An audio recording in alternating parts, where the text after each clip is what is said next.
प्रणाम आप सभी को। चलिए आज हम राम राज्य के नए अध्याय की ओर बढ़ते हैं। आज का जो हमारा राम राज्य का नया अध्याय है वो है हनुमान जी। इससे पहले हम लोगों ने लंका खत्म किए थे। अब हम चलते हैं हनुमान जी के बारे में पढ़ने के लिए।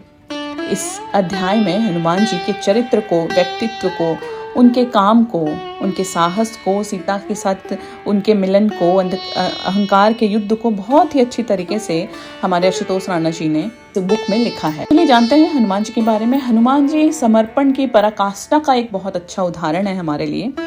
इस बुक में लिखी गई है कि हनुमान केवल राम के दूत या बलवान वानर नहीं थे, वे श्रद्धा, भक्ति, सेवा और विवेक के जीवंत रूप थे।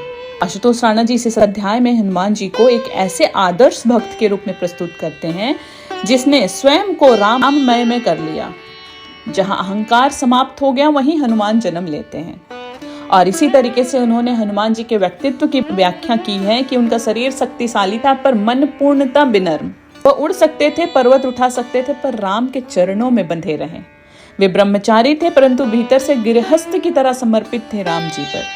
वह कभी स्वयं की पहचान नहीं जानते, वे तो केवल राम का कार्य हो जाए यही उनकी साधना थी। इसी को आगे बढ़ाते हुए तो राणा जी ने लिखा है कि हनुमान जी जब सीता से मिलते हैं तो यह जो मिलन है वो साहस का एक चरम अध्याय है, जिसमें लंका में सीता से मिलने जाना केवल छलांग नहीं था, यह था एक साहसी साधक का कर्तव्य।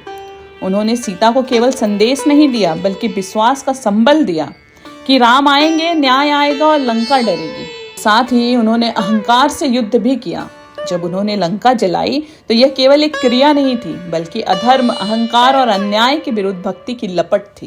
हनुमान जी दिखाते हैं कि जब भक्ति में शक्ति जुड़ती है तो सिर्फ सेतु नहीं, इतिहास रचे जाते हैं। और इसी सारांश के साथ जो मेरी कविता है इस पर्टिकुलर चैप्टर को लेकर, वो मैं कहना चाहूंगी कि मैं हनुमान हूँ, ना मैं वानर हूँ, ना देव हूँ, ना मैं वीर हूँ, ना रावण का शत्रु। मैं केवल एक नाम हूँ जो राम के नाम में लीन है।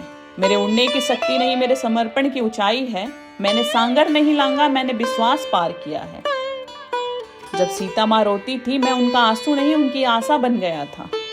लंका जलाई थी मैंने क्योंकि रावण का घमंड सुन नहीं सकता था सत्य की भाषा, तो मैंने उसे अग्नि में समझाया था। मैं बलवान हूं पर मेरा बल मेरी भक्ति है। मैं बुद्धिमान हूं पर मेरा विवेक मेरी विनम्रता है। राम ने जब पूछा तू कौन है, मैं कहा बस आपका दास, तो आपके नाम में विलीन हूं। जब भी और आज भी कोई डर से कांपता है, जब कोई अन्याय से हारता है, तो मैं उसकी सांसों में उतरता हूँ राम नाम बनकर। मैं हनुमान हूँ, ना पूज्य बनने आया हूँ, ना पूजा करवाने। मैं तो सिर्फ इतना चाहता हूँ कि राम का नाम हर मन में बसे। इसी के साथ मैं यहाँ विराम दूंगी अपनी वाणी को, और कल फिर हम एक नए अध्याय के साथ मिलेंगे। धन्यवाद।